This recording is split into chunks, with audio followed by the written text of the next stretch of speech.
আমাদের পররাষ্ট্র সচিব তৌহিদ সাহেবের বক্তব্য শুনেছেন, ইন্টারভিউতে বলছেন বাংলাদেশের নিয়োগে ভারতের হস্তক্ষেপ থাকে। রাজনৈতিক কেউ বললে বলতেন রাজনৈতিক বক্তব্য। একজন পররাষ্ট্র সচিব, এই সরকারের পররাষ্ট্র সচিব, তিনি পরিষ্কারভাবে বলছেন যে বাংলাদেশের নিয়োগে অর্থাৎ টপ নিয়োগ, ডিজিএফআই, এনএসআই প্রধান কে হবেন, পুলিশ প্রধান কে হবেন, বিডিআর প্রধান কে হবেন, সেখানে ভারতের চয়েস থাকে। চিন্তা করতে পারছেন? এটা হচ্ছে দেশের স্বাধীনতা সার্বভৌমত্বের অবস্থা।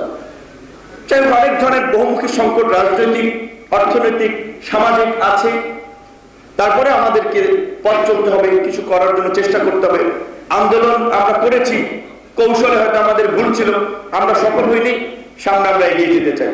দুটি কথা একটু বলতে চাই যে এই প্রসঙ্গে, আন্দোলন প্রসঙ্গে, যে আমাদের অনেক টকশোতে প্রো গভর্নমেন্ট সরকারপন্থী সাংবাদিক কিংবা বুদ্ধিজীবী যারা ব্যালেন্স করে চলে, ধরেন যাদের এনজিও আছে, সরকারি ফান্ড পায়, বিদেশি ফান্ড পায়, সরকারের দাওয়াত পায়, তো তারা অনেকে একটু ব্যালেন্স করে কথা বলে যে দেখেন ভাই, একদিনের ভোট দিয়ে কি দেশ পরিবর্তন হবে?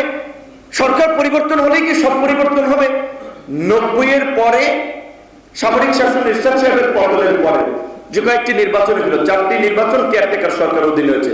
দুটোতে বিএনপি ক্ষমতা এসেছে, দুটোতে আওয়ামী লীগ ক্ষমতা এসেছে।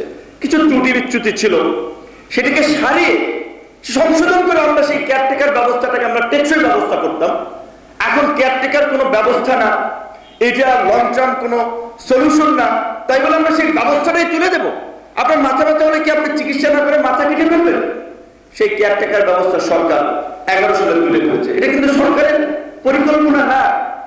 2009 সালের 25শে ফেব্রুয়ারি বিডিআর বিদ্রোহের নামে সামরিক বাহিনীর সদস্যদেরকে হত্যা করে এদেশে সামরিক বাহিনীকে পঙ্গু করা তাদের প্ল্যান ছিল, কেয়ারটেকার গভর্নমেন্ট রিমুভ করাও তাদের প্ল্যান ছিল, 14 সালের ভোটারবিহীন নির্বাচনও তাদের প্ল্যান ছিল, এবং বৈশ্বিকভাবে সেই সরকারের সমর্থনেও তারা কাজ করেছে। 18 সালেও তারা প্ল্যান করে এই নির্বাচন করিয়ে আওয়ামী লীগকে আবার ক্ষমতায় রেখেছে। 24 সালেও তারাই এই একতরফা নির্বাচনকে সমর্থন দিয়েছে। বাংলাদেশে একটা ফ্যাসিস্ট শাসন কায়েম করে বাংলাদেশকে একটা ব্যর্থ, অকার্যকর রাষ্ট্রে পরিণত করার জন্য, তাদের একটা পাপেট সরকার বসিয়ে বাংলাদেশকে নিয়ন্ত্রণ করার জন্য তারা এটা করেছিল।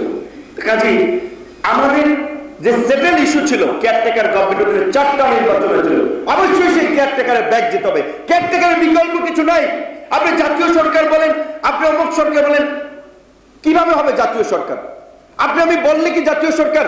আপনার জাতীয় সরকারে সুব্রতদার গণফোরামকে 2টা মন্ত্রণালয় দেবেন, মান্না ভাইকে 3টা মন্ত্রণালয় দেবেন, খায়ের সাহেবকে 2টা, এটা কে দেবে? কে মন্ত্রণালয় ঠিক করবে? জাতীয় সরকার আমরা কোন ফর্মুলায় করবো? জাতীয় সরকারের কি কোনো সাংবিধানিক আইনি ভিত্তি আছে?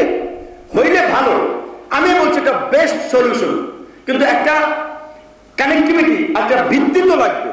কেয়ারটেকারের গভর্নমেন্টের কথা আমরা বলছি যে এটা সংবিধানে ছিল, এই সরকার এককভাবে দূর করেছে। সো কেয়ারটেকার গভর্নমেন্ট হচ্ছে বাংলাদেশের মানুষের ভোটাধিকার এবং গণতান্ত্রিক যাত্রার জন্য এটা একটা উত্তম পন্থা। অবশ্যই কেয়ারটেকার সরকারের জন্য আমরা লড়াই করেছি, যতদিন পর্যন্ত আমাদের দাবি না হয় আমরা লড়াই করব, কিন্তু দয়া করে মূল ইস্যু থেকে আমরা যেন বিচ্যুত না হই যে জাতীয় সরকার, অন্তর্বর্তী সরকার নতুন আপনি একটা ফর্মুলা দেবেন, সেটা ইমপ্লিমেন্ট সরকার করতে পারে, নাও করতে পারে, মানতে পারে, নাও করতে পারে। আপনি যদি সরকারকে টাইনে হিস্ট্রে নামাইতে পারেন শ্রীলঙ্কার মতো, তাহলে আপনি যে ফর্মুলা দেন সেটা মানবে।